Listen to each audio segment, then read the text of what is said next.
all to the third day of the operating system bootcamp arranged by Axis.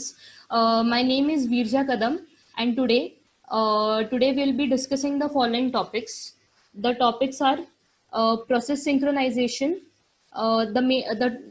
This is one of the most important topics in operating systems, right? You can expect a lot of questions from this particular topic in your interview, in your theory exams, as well as GATE exam, because this particular topic has a lot of numerical side to it. Today, obviously, I'll be not able to tell you all the types of numericals in very much depth, but surely I'll try to, put you on a path or give you an approach to tackle these kinds of numericals, or the numericals you can expect from this topic. So yeah, the various topics will be subtopics will be discussing under this is interprocess communication, semaphores in OS, the Peterson's algorithm, producer consumer problem, Linux thread synchronization, and priority inversion, and what are the various solutions for the same. Yeah. So yeah, interprocess communication is basically just a mechanism by which the operating system can allow multiple processes to communicate with each other. Obviously, these processes can be running on the same system or can be running on different systems. If the processes are running on the same system, there will be various shared resources. So there should be proper synchronization. Okay, there should be proper synchronization between between the shared resources, so as to when one process can access a resource, when some other process can access a resource. So that is basically interprocess communication, just a mechanism by which multiple processes can communicate with each other. Now let us take an example. Suppose this is a bank account, right? This is a bank account, and obviously bank account has a balance. Now let's consider here our father is adding money into the bank account, but we are taking out the money from the bank account. So there is addition of the money into the account, and there is withdrawal of money from the account. So what happens is there should be some minimum balance. We obviously know that there should be some minimum balance on our account. Let's consider the balance is 500 rupees.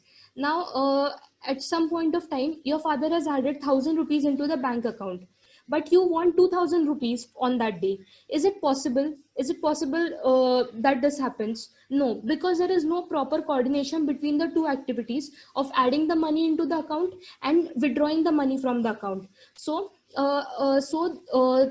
Our shared resource in this case is the bank account and the balance in it. Two different processes interacting are the addition of money into the bank account and withdrawal of money into the bank account. So there are various various scheduling methods by which synchronization is possible, right? This is basically interprocess communication. Now, what type of questions can you expect? The first is straightforward question, that is, what is interprocess communication? Interprocess communication is basically just a mechanism by which one process can communicate with other process, and these processes can have shared access, shared memory, etc.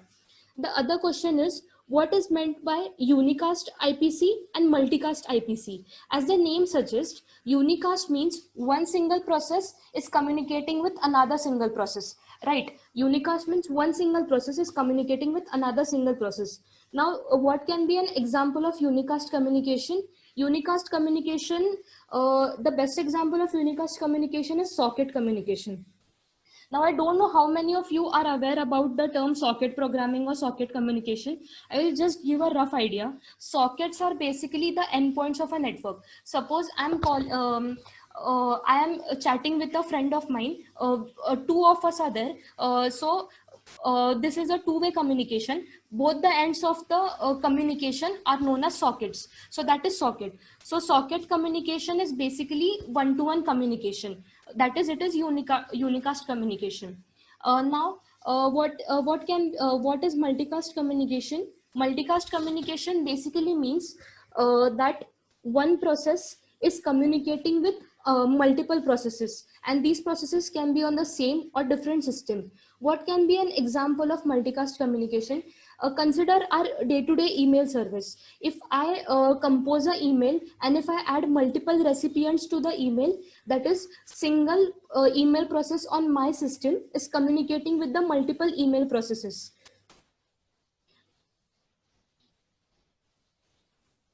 Multiple email processes. Yeah, so the single process on my the single process of email on my system is interacting with multiple processes on the different system. That is the multicast communication. So an example is publish or subscribe message model. This is basically the model I was talking about, that is the email service. Moving on to the next, semaphores. So yeah, semaphores is one of the most critical topics, I must say, in operating systems or in process synchronization. Semaphores is basically just a non-negative variable. We all use variables in day-to-day programming. So semaphore is just a non-negative variable, and this particular variable is shared between the threads. Why do we use semaphores? Semaphores is used to solve something known as the critical section problem. What is critical section? How do we solve it? We'll come to it later. But for now, just keep in mind that it is used to solve the critical section problem, and it is used to achieve synchronization or coordination in an environment where there are multiple processes running simultaneously. Okay. So now what is critical section? Critical section is, as its name suggests, critical is something important, something which needs to be protected, right? So critical section are some kind of resources, some kind of important resources. The critical section is governed by two sections, the entry section and the exit section, right? What is the entry section? Entry section is basically a door. Also, exit section is also a door. What happens is entry section controls the entry into the critical section and gets locked on the required resources. Suppose there is one process called as P. P wants to access the critical section. The access cannot be random, because as I told you, critical section is very important to us. Critical section has very crucial resources. So obviously there should be some governing mechanism to decide which processes can enter into the critical section, which processes can leave the critical section. So entry section allows a process to enter into the critical section, and it shuts off the door. It locks the door so that no other process can enter into the critical section. When the process P is done using the critical section, it will go into the exit section. The exit section will open the door. It will let our process P out, and it will tell all the other process, now my critical section is free, you can come and access. So basically these are doors for coming into the critical section and moving out of the critical section, right? So this was about critical section and semaphores. Now there are two types of semaphores. Those two types are the binary semaphore. What is binary semaphore? As the name suggests, it has two values, 0 and 1. And the alternative name for binary semaphore is mutex lock. Please keep in mind this word, mutex lock, because I will be using this variable in the further slides. Binary semaphore having value 0 and 1 is also known as mutex semaphore.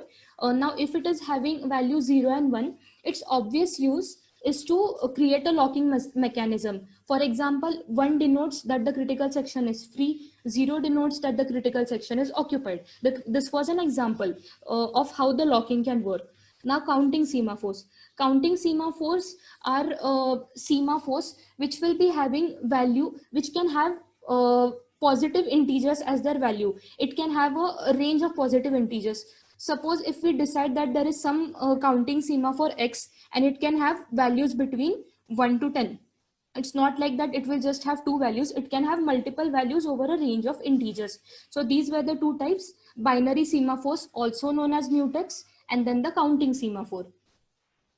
Moving forward, first and the striking point I want to make is there are only two instructions, wait and signal, which can alter the value of semaphores. No other instructions can change the value of semaphores. If you have to change the value of semaphore, you either have to go through the wait instruction or the signal instruction. So the wait instruction is denoted by P. Again, I make it a point to tell you to remember these notations because they are very common, right? So weight is denoted by P and the signal is denoted by V. What does weight does? Weight decrements the value of the semaphore by 1. It decrements the value, right? Now consider there is a semaphore and the wait instruction is working on it continuously. It goes on decrementing the value. It goes on decrementing the value, and the value of the semaphore becomes negative at one point. What does the negative value denote? The negative value denotes that whichever process is currently accessing the critical section, it denotes that process that now you have to stop. My value has become negative. You have to stop accessing my critical section. So wait decrements the value of critical section, decrements the value of semaphore by 1.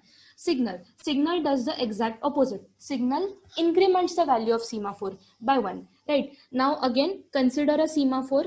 We and consider that its initial value is negative. What does negative value means? We are telling the process to stop. We are blocking the process. But now signal keeps on incrementing the value. If this value gets increment and if the value is initially negative and the value becomes positive, right? The value becomes positive, then it is a denotation for the process that the critical section is now empty. You can access the critical section, right? Now I know after so much of long conversation there might be some confusion. For that, let us watch a small video.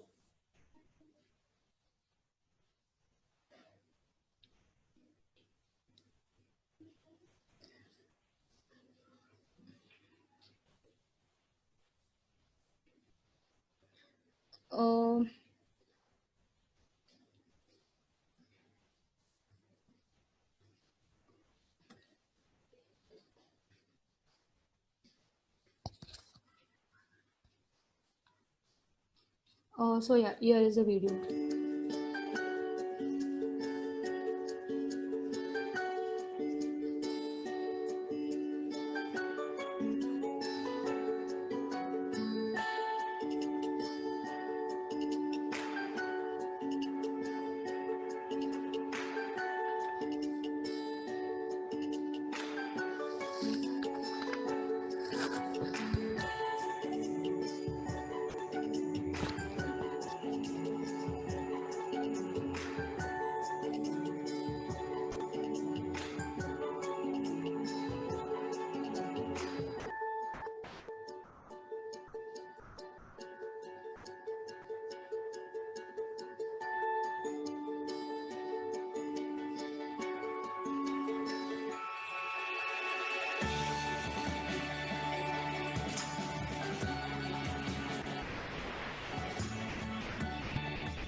I hope now that there is a clarity in the concepts of what signal and weight does. We will move forward. We'll move forward with our presentation. I hope it made some points. It gave you some clarity, right? So now we have to, obviously, as I told you, critical section are the resources, very crucial resources. Critical section needs to be protected, which is done by the entry section and the exit section. And we need to provide a mechanism by which we can keep our critical section safe. And whatever mechanism we are providing, we should ensure that we are keeping three things in mind. What are those three things? The first is mutual exclusion, progress, and bounded weight. What is mutual exclusion? Mutual exclusion basically means only one process should be able to access the critical section at single point of time. At particular point of time, only one process should be able to access the critical section. That is mutual exclusion. Progress. What is progress? Now, progress means there can be multiple processes, but some processes may not be at all interested in accessing our critical section, right? So we should only allow those processes which actually have the requirement or which actually have the interest to enter into the critical section. It should not be the case that we are always forcing all the processes to enter the critical section. So that is progress. What is bounded wait? Bounded wait means even if some process is accessing the critical resource and a critical section and other process wants to, there should be limited amount of waiting. There should not be infinite amount of waiting. That is, if some process is holding on to the critical section and it keeps on holding it forever, that should not be the case. So these are the three things which we should keep in mind while resolving the critical section problem. Mutual exclusion, only one process in the critical section at a time. Progress, only the interested processes should be allowed into the critical section. There should be no forcing. Then bounded wait. Bounded wait means even if there is waiting for accessing the critical section, it should be limited. Okay, so these are the three standard things which we have to resolve.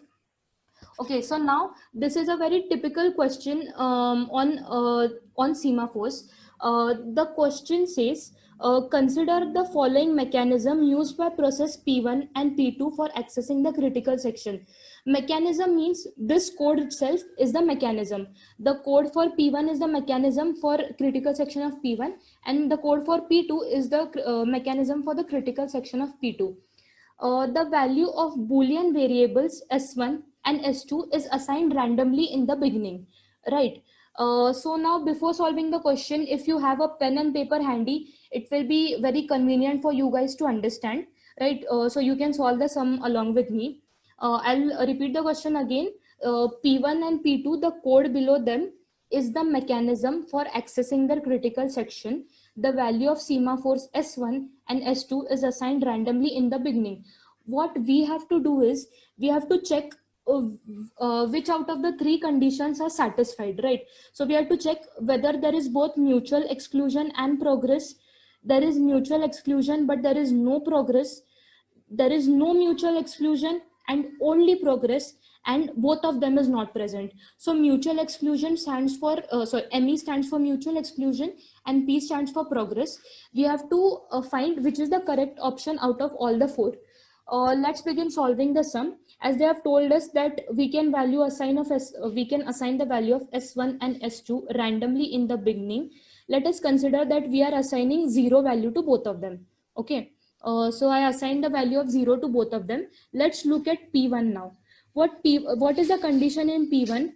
S1 is 0 and S2 is 0, right? Now at first glance, this condition becomes true. S1 is exactly equals to S2. Yes, it is true. Now P1 should enter the critical section, right? No, but you are missing the semicolon here. What does the semicolon mean? The semicolon means that this particular while loop is an empty loop, right? If this particular condition S1 exactly equals to S2 becomes true, the process P1 will get trapped inside this particular loop. The while loop here is a vacant loop. There are no statements. So if S1 becomes exactly equals to S2, process P1 will get trapped inside this loop. So right now S1 is exactly equals to S2 because both of them are 0. Now P1 will get trapped inside the loop. So let's look at P2. Let's look at what happens when both the values of S1 and S2 are 0. Now S1 is 0 and S2 is 0. What happens? The condition here has become false because the condition is S1 is not equals to S2. The condition becomes false, right? And again, here is a semicolon, which means the process P2 will come out of the loop. It will not be trapped inside the loop. Therefore, the process P2 now enters into the critical section. So when S1 and S2 both are equal, P2 will enter into the critical section. Now, when P2 is done accessing the critical section, what is the statement here? Assignment statement says S1 should be assigned the value which is the inversion of S2. S1 is not of S2. So if S2 was 0 in the phase 1, value of S1 will become 1 in phase 2, right? Because we have assigned inverted values. Now the values have become unequal. Now again, let us see what happens at process P1 here. Okay, so if both the values are unequal, this particular condition becomes false. Because S1 and S2 both are 0, this particular condition has become false. The process P1 will not get trapped inside the loop. The process P1 will come out of the loop and it will enter the critical section. Did you notice that when S1 and S2 were unequal, 1 and 0, they are unequal. At that time, P1 entered into the critical section. Again, here there is an assignment statement. What does the assignment statement do? It is assigning the value of S2 to S1. What was the value of S2 in phase 2? It was 0. And now it is assigning the same value to S1. Now, which process will get executed again? Obviously P2 process, because S1 will become 0, S2 will also become 0, they are equal. This particular condition will hold untrue, and that's why P2 will again enter into critical section. Again, the value will get unequal due to this particular assignment statement. So if S2 is 0, S1 will become 1, and then again we come back to P1, we check that this particular condition becomes false again, therefore P1 will enter into the critical section again. Then again these both become equal, 0 and 0. So now which process will get the critical section? P2 process will get the critical section. So obviously after all this explanation, I hope you have got a pattern that when both S1 and S2 are equal, the value of semaphores are equal, process P2 is entering the critical section.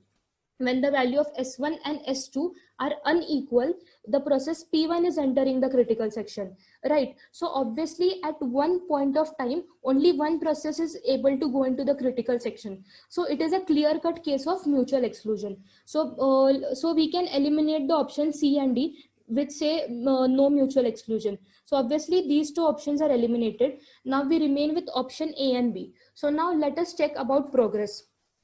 What do you think? Is there progress ensured in this? I'll repeat what progress was. Progress was basically, we should first ask the process P1 and P2, that are they even interested to access the critical section? We should not force them to access it. But in this case, do you think so that we are asking them about their interest? No, because what happens is when P1 access the critical section, the value of S1 and S2 becomes equal. That's why compulsorily P2 has to access the critical section. Okay, then when P2 is done accessing the critical section, the values of S1 and S2 become unequal. Now when the values become unequal, process P1 has to mandatorily access the critical section. Here there is a strict alteration. When the values become equal, P2 executes. When the values become unequal, P1 executes. And there is a strict alteration. We are not asking P1 and P2 whether they want to enter the critical section. When the semaphore value changes, they are forced to enter the critical section. It is a clear-cut case of strict alteration. Therefore, there is no progress. There is only mutual exclusion. So the correct answer for this particular question is there is mutual exclusion, but there is no progress. Now I know this was a lot of discussion, but if you guys have a confusion, we'll come back to this question at the end, okay, after finishing all the points. This was a very typical question. You can expect such kind of questions on this particular topic, and obviously this was just an approach, and using this approach I want to give you guys some homework, okay? So Peterson solution, this is the homework for you. Peterson, I'll give you a brief introduction about it. Peterson solution is a very famous solution for critical section problem. In Peterson solution, we are using two semaphores. First semaphore is the Boolean semaphore. It is basically an array, okay? It is basically an flag array, and there is a integer variable turn. Okay, so I want you to search this particular thing, or I want you to implement a solution for two processes. Peterson solution for two processes. So I'll give you a hint that whatever will be the flag array, it should be of size 2, because the flag array for the solution of Peterson will be equal to the n, that is the number of processes. So if you are designing the Peterson solution for two processes, the size of the flag array should be 2. And what should be the size of what should be the value of turn? The value of turn should be whichever process is accessing the critical section. Now suppose process number 2 is accessing the critical section, then the value of turn variable should be 2. When 1 is accessing the critical section, value of turn variable should be 1, right? So this is the particular hint I am giving you. So please try to solve this particular, try to implement Peterson solution for two processes, okay? And if you're having a doubt, you can contact us to the Google form, and I will share the reference link for this particular topic. But I just want you to develop an approach because the approach is pretty much similar to the previous sum, right? Okay, one another hint is that Peterson solution will preserve all the three conditions. That is, it will give us the solution to mutual exclusion, to progress, as well as to bounded weighting. So it's do a little research and try to implement the solution. Okay, and also I have included a MCQ. It is a very typical MCQ and a very basic MCQ for Peterson's algorithm. The solution for this particular MCQ, detailed solution, will be given in the Google form, but I want you to first attempt the question so that I know what challenges you will face, right? Okay, then coming to the next topic. The next topic is the producer consumer problem. What is the producer consumer problem?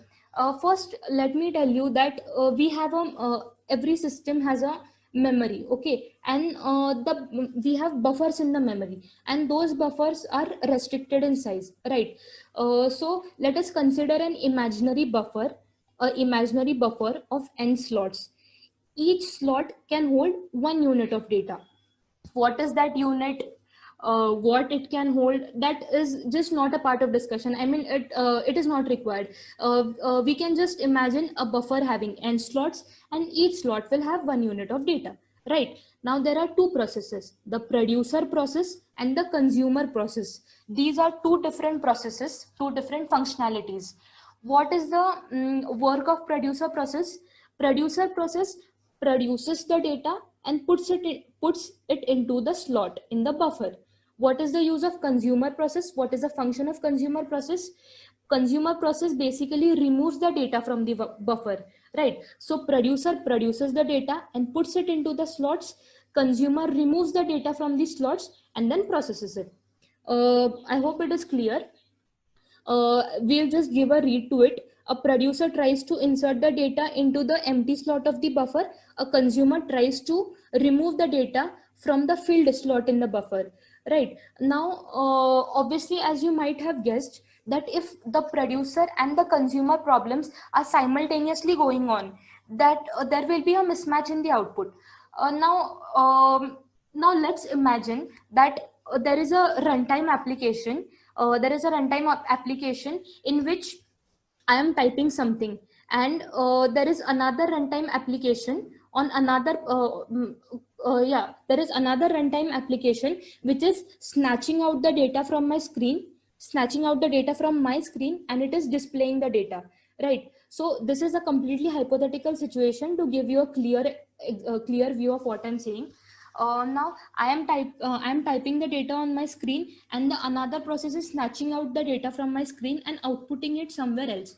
If we both are going on simultaneously, there will be a mismatch in the output. Okay, so what can be a simple solution to this? A pretty basic solution is the another process will have to wait. Now that other process will refer to as the consumer, and my process is the producer. So the consumer will have to wait for the producer to produce all the data. When the producer tells the consumer, hey there, that I'm done producing all the data, now you can output snatch all my data and output it. After producer is done, consumer can take all the data and output it. This is the pretty basic solution, and this is exactly what we are going to do, right? these processes should be working independently. Yeah, so this is the theoretical part. I'll explain you showing a code. Okay, so this particular thing is the code for the producer side. Now we have to design the solution for the producer side as well as the consumer side. Now I'm showing you the solution for the producer side. Producer side, there are three, we are using three semaphores. First one is a binary semaphore.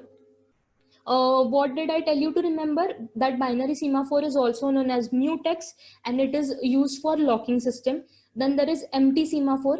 Empty semaphore is used for counting the empty slots in the buffer, and full semaphore is used for denoting the slots which are full, that is which are not vacant.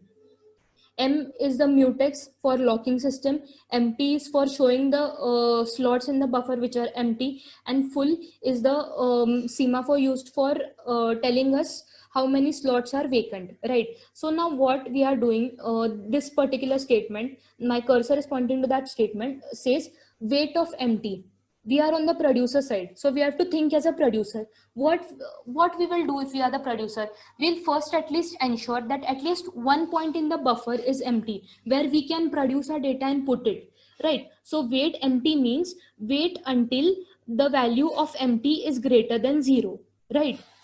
Okay, so we are waiting until the value of empty is greater than 0. Now, once we understand that the value is greater than 0, we'll put our data into that particular slot, right? And hence, if you're putting the data, then the particular slot is no more empty. So we'll decrement the value of empty. And weight of mutex. Now, now that the producer wants to keep on producing data, it will lock the buffer so that the consumer cannot interfere in its task. Okay, so it will wait mutex. It will perform the insert operation in the slot. So the producer will keep on inserting the data in the buffer. Once the producer is done inserting the data into the buffer, it will now release the log, right? Signal mutex means it will now release the log. Okay, and as now the buffer has become full, it will increment the value of full, and it will signal the consumer that I am done inserting the data into the buffer. Now you can come and carry out your process. So this was pretty much the producer problem. Now consumer problem. So consumer problem should, as you might have guessed, the consumer problem is exact opposite of the producer problem, right? Whatever we did in the producer problem, we have to apply the exact opposite logic. Now if I am the consumer, I should have at least some data in the buffer, right, to snatch it out, else there will be an underflow. Okay, so if the buffer is empty and I'm trying to snatch out the data, what am I going to snatch out? That will be an underflow condition. So I have to wait till the value of full is greater than 0, which means there is at least some data in the buffer, and then decrement the value of full. Now again, why will decrement the value of full? Because I am the consumer, I'll be removing out the data from the buffer, and which will result into empty slots. So that's why we'll decrement the value of full. We'll wait until the buffer is full. Now once we know that the buffer is full, we will take out the data and decrement the value of full. After that, there is mutex. Now the consumer wants to keep on snatching out the data from the buffer, so it will put a lock on the buffer. It will close the door of the buffer so that the producer does not come inside and interfere in its task. Okay, so now acquire the lock, weight of mutex. Now perform the remove operation in the slots. The consumer keeps on removing the data from the buffer according to its requirement. Once it is done, it will again open the door, that is release the lock. Then signal mutex and increment empty. Why increment empty? Because obviously it has snatched out all the data from the buffer. That's why it will increment the value of empty variable to tell the producer that now I am done removing all the data from the buffer. You can come in and carry on your process. Right. So this was the producer and consumer solution. Again, if there is any confusion in this, I'll repeat it after completing all the topics. So yeah, this is pretty much what I explained you. This is for your reference. You can have a read. after the session. Okay. So Linux implementation of thread. Why we are particularly focusing on Linux implementation of thread, and why not Windows implementation? This is because now we know what a thread is. There is one process, it is divided into smaller parts. Those smaller parts are thread, which will be running concurrently. But in Linux, there is no concept of thread at all. Yeah, you heard it right. There is no concept of thread at all in Linux. What Linux does is Linux treats all the threads as processes itself. For Linux, there is no special thing as thread. All the threads are treated as processes, right? There is no special data structure for threads. There is no special semantics for thread. All the threads are just standard processes for Linux. Yeah. And as I told you, in other operating system like Microsoft and Sun Solaris, there is a special kernel support for threads, and which is not at all the case for Linux. So that's why I made it a point to bring it to your notice how Linux implementation of thread is different from Microsoft implementation. Okay. Yeah. Now let's see what we get out of the discussion of threads. This can be a very trick question. It is very obvious question, right? Now one would ask you, why do we need multiple threads in a process? Why can't a one single process be run on one main thread, main default thread?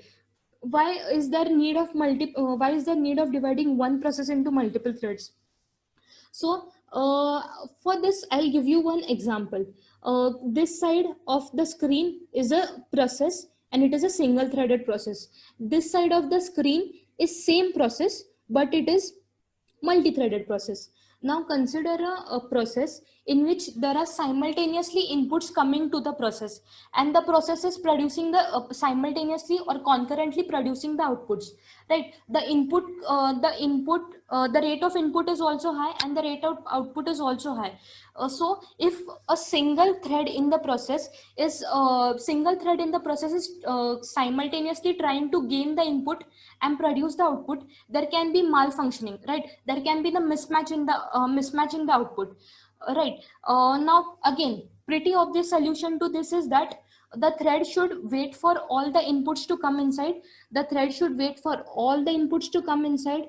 When all the inputs, when the thread knows that yes, all the inputs are here with me, now I can start producing output. Now the thread can start producing output, right?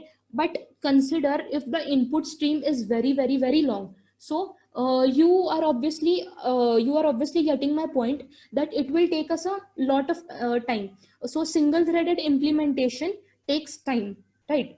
But if the same process is divided into two threads, the input thread and the output thread, the red one is the input thread and the green one is the output thread. So as a red thread, that as the input thread receives the input, the output thread will produce the output. Here's the input, here's the output. So there is no confusion, right? Or the process is speedy. There is no need to wait for all the inputs to come in and then produce the output. The receiving input and producing output can be concurrent. Priority inversion is actually a problem. It is not a solution, it is a problem. What is priority inversion? Inversion occurs when a high priority process is forced to wait uh, by a low priority process, right? Means actually what should be a normal case, that there is a high priority process. If it wants to access any resources, the low priority process should allow the high priority process. But priority inversion is itself a problem. That is, the low priority process is not allowing the high priority process to access the critical section. So there are two types of priority inversions. The two types are the bounded priority inversion and unbounded priority inversion. Let us discuss about the bounded priority inversion. The bounded in now make a note that I will be talking about two processes, L and H. L is the low priority process and H is the high priority process. From now on, we'll talk in terms of L and H. Okay, so now L is executing here. This is the normal execution. Now L gains the critical section. Okay, this green part is the critical section. L executes for some point of time, and what happens? H comes in between. H says to L that it wants to access the critical section. L thinks for a bit and says and tells H to wait. L does not allow H to enter the critical section. L tells H that now let me complete my execution of the critical section. I will then allow you the access to it. So L completes its execution of the critical section, and then it allows H the access, right? So this was bounded priority inversion. Why bounded? Because what will be the worst case wait for H? What will be the worst case waiting time for H? It will be just the time required for L, right? The time required for L will be the worst case waiting time for H process. So this is bounded. That is, when L will be done executing the critical section, it will hand over the critical section to H. There is some particular limit on waiting. Now, what is unbounded priority inversion? The exact opposite. Now, in unbounded priority inversion, we'll consider three processes: L with lowest priority, M with medium priority, and H with the highest priority. Okay, so what L does is, now L is accessing the critical section. When L is accessing, a medium priority process M comes. It blocks L, and L also happily gives the access of critical section to M. L was executing, M came into the picture, L gave the access of critical section to M. Right, now M executed completely. Now you might be thinking that the access will go to high priority process H. No, this is not the case, because L has still not completed its execution, right? Then M will give access to M will give access to L, that is a low priority process. So L will complete its execution. After L has completed its execution, then the access of critical section will go to H, that is the high priority process. So now what can you make out of this? What is the worst case waiting time for H? The worst case waiting time for H is the execution time for L plus the execution time for M. That is the execution time for low priority process plus the execution time for the medium priority process. Now consider if the medium priority process is very long, so this particular wait is unbounded. This particular I forgot to mention that bounded wait can not be very harmful to our operating system, right? Because at some point of time the high priority process will get the access of the critical section. But if the medium priority process is very long, sometimes what can happen, the system can go into deadlock. What is deadlock? You will understand in the upcoming session, but what you can make from the name is that your system is stuck now, right? So unbounded priority inversion is very harmful. Okay, so yeah, all this that I talked about is mentioned here. Let's read the last point so that you know what I was saying. The last point says unbounded priority inversion can have many more severe consequences than bounded priority inversion. If task M runs indefinitely, neither task L nor task T will get an opportunity to resume its execution.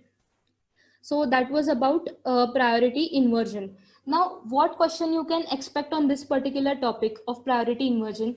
They can tell you that priority inversion is a problem, as you know by now, and they may ask you to provide solutions to explain what solutions you can give to the priority inversion problem. So these are the pretty standard solutions. Priority ceiling. Ceiling means something which is high, for sake of remembering, right? So what priority ceiling says? Priority ceiling says that whatever all the processes are there in the system, we will assign the priority of all those processes to be the highest. That is, assign the highest priority to all the processes. So as you might have guessed, if all the processes are having highest priority, there will be no blocking, right? There will be no stopping of any process, because all of them are having the highest priority. Then second one is disabling interrupts. Again, now consider the second case of unbounded wait which we discussed. the process M which came was an interrupt, right? What is an interrupt? Something that stops your execution, something that disturbs you.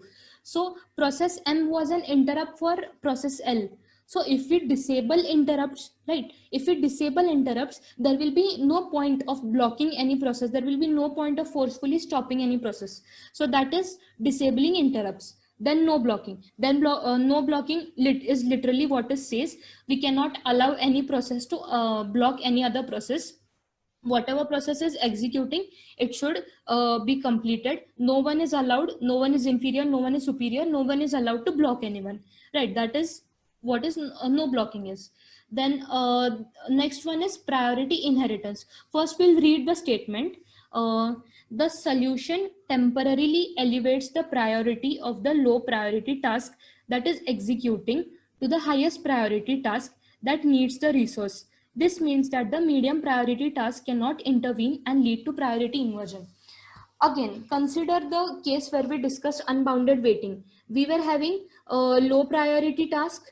We were having low priority task. We were having medium priority task, and then we were having high priority task.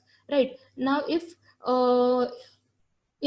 now low priority task is executing, if now this task is executing, if M will come, what we can do, we can elevate or we can increase the priority of L to H, right, for temporarily, right? So what happens, even if M comes, it will not be allowed to interrupt L, which is now H, right? So what this solution says, the solution temporarily elevates the priority of the low priority task, makes it high so that M cannot interfere. That is priority inheritance. What is random boosting? Random boosting is a little bit similar, very little bit similar to priority inheritance. What random boosting does is, the priority of the ready task can be randomly boosted until they exit the critical section. Means suppose there are multiple processes, right? Suppose there are multiple processes in which are ready means now these processes are ready to access the critical section and execute. What we can do is, for randomly we can increase their priority. So what happens is, when the when their priority is increased, there is a high chance that they will enter into the critical section, they will continue their execution and then exit. So as it is said, random boosting means the priority of the ready tasks can be randomly boosted until they exit the critical section. So these were the 5 solutions: priority ceiling, disabling the interrupts, then no blocking,